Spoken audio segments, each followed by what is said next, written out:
I am Varun Sharma, Head of Bars at EHV International. Comorin is a name taken from southern tip of India called Cape Comorin.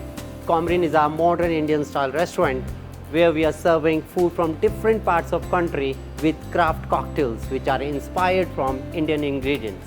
Our first cocktail, which I really want to make it here today, is our Gin and Jamun Ale, which is our seasonal cocktail, and jamun is a fruit which is readily available in summer, especially in North India. Start with pouring lots of ice into the glass. So this is our house-made Jamun Cordial, made out with fresh jamun by adding some white salt, orange blossom water and a little bit of lemon juice. Now adding some booze into it, I'm adding gin, which is London Dry, and topping it with ginger ale. Give a little stir and garnish it with a slice of orange. And here we go. Cheers.